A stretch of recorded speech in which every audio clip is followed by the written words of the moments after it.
Ce qui est arrivé avec la sœur Zawadi, ceux qui paient Zawadi, nous avons habité.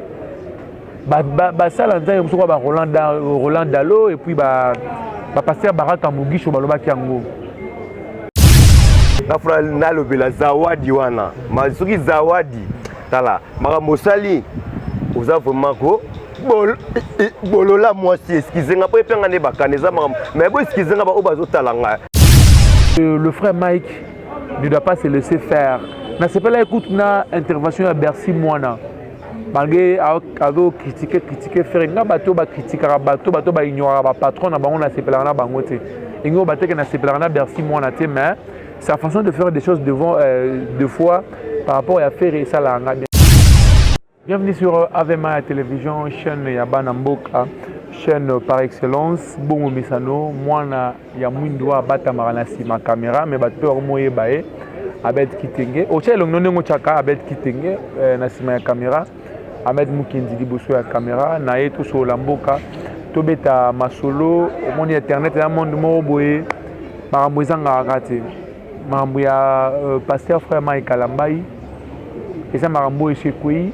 Dans le bas qu'il n'a pas passé, on ne va pas continuer à se justifier sur quelque chose parce que la justification est là qui sera culpabilité. So moni mutuazo se justifie dans les gambo boye, ingola sa mutuana ado se sentir coupable dans les gambo salaki, il se sent coupable, il vient peut-être se justifier pour azala laver. Mais je viens juste éclaircir sur l'opinion. Monito ça va dans l'embêter. Tout ça dans l'embêter, tout ça va peine embêter. Je vous avais dit l'autre fois que le pasteur Mike Kalambai Aza Moussa Lanzambi. Erreur et Salami, ton mettre en question Kondimanaete. Tomi Lobelate que non, Aza Moussa Lanzambi à solo, toi Aza Moussa Lanzambi à Lokuta. Voilà, il a fait ça. Voilà, il a fait ça. Voilà, il a fait ça. Patati, patata, gauche, droite. Kendezonga Konda Futuka non non. Mais le bac Nabino, Bato Basa la Ranzambi na Bosolo. Parce qu'elle aura plus tenté que Bisso Bateau, peut-être que Binzambe n'a n'ingé à Boussolote. Parce que nous, on est des chrétiens. Nous sommes des chrétiens. Nous sommes dans l'église, na Koti, na Ebi Banzembo, délivrance, Matéa, Natie Mabonza, Amel, Nazongi Nanga. Nazwa vi Nanga Mobima na Bonzela Yango Nzambete comme le pasteur Mike Kalambai Basala Yango, qu'il a pris sa vie à Bonzela Yango Nzambe. Et ce genre de personnes, ceux qui diable aligné à tenter. Ce diable aligné à tenter à Ahmed. Diable kuta ko betanga kara. Pourquoi? Parce que maramusu diable aligné à terre kuta na kati nanga. Diable kuta ko swana, ko finga, ko ina, ko tonga, ko critiquer, ko tala match à Barcelone, ko sala boye. Mais quand le diable va venir chez Mike Kalambai, a kuta na moment ba discipline moro ya vie, oh et ça là qui à chaque fois diable a le moyen à tenter. Ce qui est arrivé avec la sœur Zawadi, ceux qui paient Zawadi, nous avons habité. Ça, Roland Dalo et puis pasteur Baraka Mugisho Baloba Kiango. Que le frère Mike ne doit pas se laisser faire. Na c'est pas là écoute na intervention à Bercy Moana. Malgré ado critiquer faire nga bato ba critiquer bato ba ignorer ba patron na bango na c'est pas na bango te. Ingo bateke na c'est pas na Bercy Moana te mais sa façon de faire des choses devant deux fois par rapport à faire ça là bien. Merci moi dans le bas qui n'a Mike Kalambai, lève-toi là où tu es sur le lit de l'hôpital, Betanzembo et cartonné. Mais Mike n'est pas ce genre de personne qui va profiter de moi situation moro boye pour Aluka se faire valoir. Non non. Ngala sala ba lecture nangai par rapport à Maramwa Zawadi. Cette fille elle est envoyée par un groupe de gens. Parce qu'en Congo awa ils ont des armes oyo batu ba utiliser pour rabaisser muninga ils ont la mwasi na mbongo na Congo muto koma préféré na sana promener bed kitenge na utiliser mwasi ya bed pour nuire à bed donc na utiliser mwasi moko boye pour na sala pour pas moni ba pratique aux aki ba dokanga batu liboso on les faisait comment tu es là les biso ba panzisa ngo boye belé ba kanga bango pour na basi au vendi moi si moi j'ai un numéro tu vois je t'apprécie beaucoup. Moi je suis patati patata. Tant que beaucoup on a un rendez-vous ok boye bec kraka mukamati. C'est fort probable là aussi que bateau balingara frère Mike Kalamba était ba utiliser moi la moi sur la Zawadi pour que ba nuire image de frère Mike Kalamba. Il a fait ce qu'il a fait. Vous avez entendu ce que vous avez entendu. Vous avez vu ce que vous avez vu.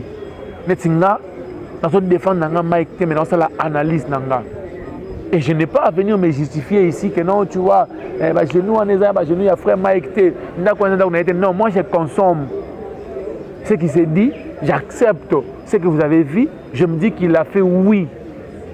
Mais essaie un peu d'analyser. Une femme mariée, malgré aussi que divorcée, je n'en disconviens pas. Une femme mariée, tu viens se faire baiser par un homme. Un homme qui a fait de la malice, un homme qui a utilisé sa notoriété, un homme qui a utilisé ce qu'il est pour jouer avec toi. Oye, bosali oboro kosala, tango kei tu t'es rendu compte que non frère Oyo a sakani nanga. Chose étonnante. Chose étonnante. Avant à ça la live nae avec son ami, alors dans la nagi voice nemo kota apuchu. Alors bien je ne comprends pas. Les gens ont tenté de condamner frère Mike. C'est pas frère Mike qui m'avait fait quoi? Qui m'avait forcé d'entrer dans sa voiture. Je suis entré personnellement et accepté ce qu'on a fait personnellement. Quelque chose que tu as accepté personnellement. Quelque chose que tu as fait avec ta volonté. Et par quelle magie? Tu fais un live sur Instagram avec ton ami, pour dénoncer ce que tu as vécu, pour dénoncer que le frère Mike t'a fait l'amour par derrière. Ce qu'on peut se sentir lésé, si tu te sentais violé, si tu te sentais utilisé par une personne pour se faire plaisir, pourquoi ça la justice? Pourquoi l'État existe? Ça la justice pour un bateau se sentir lésé. Ça la justice pour yo se sentir aux lésés que c'est de faire la justice. Bangonde babengisa Mike Kalambai. Basambisa bino ba condamné s'il est condamné ba acquitté s'il est acquitté mais yo mutu basali yo buzo ba moi si alibala s'il vous plaît mère de 4 enfants. Vous êtes très à l'aise là. Vous êtes là live. Vous êtes détaillé dans les cas. Ceux qui croient qu'ils vont nuire la réputation de Mike Kalambai. Vous savez combien de bases minutes vous avez gagné Mike Kalambai. Combien de portes au Fungoli. Comment vous avez Madiabou, toi et Zanine. Dernièrement, frère José Nzita, à l'obécoute, on a proposé des millions de dollars en Kendene Madiabouté. Dans la nagi, c'est à Sandra Mboui. Après, ce témoignage, à Bala, ceux qui ont 35 ans vierge. Koto, yo batuba komeli, Moubal, il y a Sandra Mboui, pasteur, Balongola, Sandra Mboui. En fait, c'est le combat, il y a Mike, c'est quoi? C'est Madiabou? Ou c'est la chanson patriotique au Babeta dernièrement à RDC. Bana Congo, Totombo, la Maboko, Congo et Longa RDC. C'est ça le problème ou quoi? Pour acharnement médiatique, sur Mike Kalamai, acharnement médiatique sur Grâce Temo. Mais aujourd'hui, Grâce Temo, passeport rouge, elle est là. Elle vit très à l'aise, elle fait sa vie. Acharnement médiatique, qu'est-ce que vous avez gagné? Mike Kalambai et il restera. Dans mon clip Mobo Babi Zawadi a Liboso Simateza comédie à Facebook tous les années. Et aujourd'hui on regarde Bablo Moba ba voice Mobo circulé ba lo bana Swahili paraît-il m'a dit Babia dans la Mike Kalambai.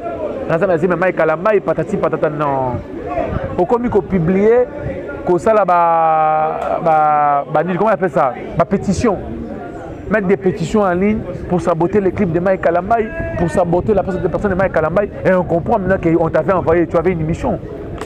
Tu avais une mission. Tu avais une mission sur Mike Kalambai. Tu voulais le détruire. Tu voulais tuer le frère Mike Kalambai. Mais quoi, c'est une mythe au Tikal Nassoni. L'homme propose, Dieu dispose. Bino va passer à l'Okuta Bozaï, Belé na Kinshasa. Viens à Yolo, comme il a dit, viens à Yolo, viens là. Vivier alobaki makambo alobaki mpona prophète Joël Francis Tatou via yo démentir mais via zongi so normal via bien comme menacé via osenga sécurité à la police namonaki frère mo ayembaka j'ai oublié son nom asalaki émission na vie sur makambo vie yo pesa la constant na maloba na yo so makambo lobaki za solo zalaka wana vie sika ko sambouye bato ya internet ba mbouye yo te tu vois peut-être pas mbouye yo te ko le ba gauche droite non yo lobi ke osa prêt osa mana na prophète mais soko ba ndoba la maloba na yo makambo on ekankisaka yo moko faut ça la ferme na maloba na yo soko ebi ke ba benga kiyo ba pesa ko 15 shaba obi manganga salaka wana muto bangisa yo te bangisa yo te peuple de Dieu il faut comprendre le mot que basala nzambe ya solo na mboko bali ya lokuta pe bali bato basala nzambe na bosembo bali bato basala nzambe pe na aventure bali na kalamba il vient ngana asa parmi bato basala nzambe na bosembo c'est normal azana makila na mai na musuni la chair est faible il a été tenté c'est normal peut-être vient na boule na que c'est wana zawadi tama mwele gafia cha na palin. Pour Mike, c'est un responsable, ce n'est pas l'argent qui lui manque pour épouser encore une autre femme. Mon nez a été. Mon nez a été pour la moitié. Mais yo sert, Marambo Sala, et comprendre que Batinda Kyo, Bamoussou va partir, Marambo, on a évité. Mais yo sert Batinda Kyo. J'aime trop mon ami Pacheli, quand je le vois derrière la caméra pour m'assister, et ça l'a engagé. Na oko sope na nakata nyo barata mon kesi. Ko lo bara bien fort, ya ko lo bara mon kesi.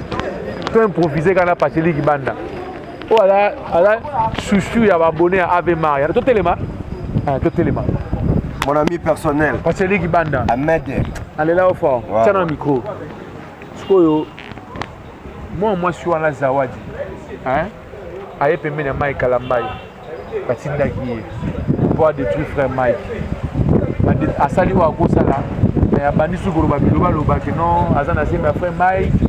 Bato bala na su musique à Mike te amusala nzambe ya solo te mais en tant que jeune moi idée donc ouais mettre quand moi idée donc en parler mais le mot ça l'a pas c'est vraiment les grands journalistes Ahmed zo comme ça mais azamo salibala auto divorcé avant ça la to après que ça la net divorcé tama moi ne leki akena Australie que ça va divorcer mais le mot on fait ça vraiment conseil pour nanga sur le bigi tout tika Mike Kalambai na makambandu le takenga na yembara amikosi. Alors bon, yende amisambu ça c'est meneti ngap national ki Kalambai. Na oui jamais kokangama et simbate. Non les gars pas na TV na beti maboko na sepeli parce que yende luke sala maboko. Ngana yoka sonani. Hein? Yende a préparé azaki déjà na kumoko déjà salaki de façon pour na kuma na raison que obotika misika, obosala boyi, maman na fra na lobela zawadi wana. Mazuki zawadi.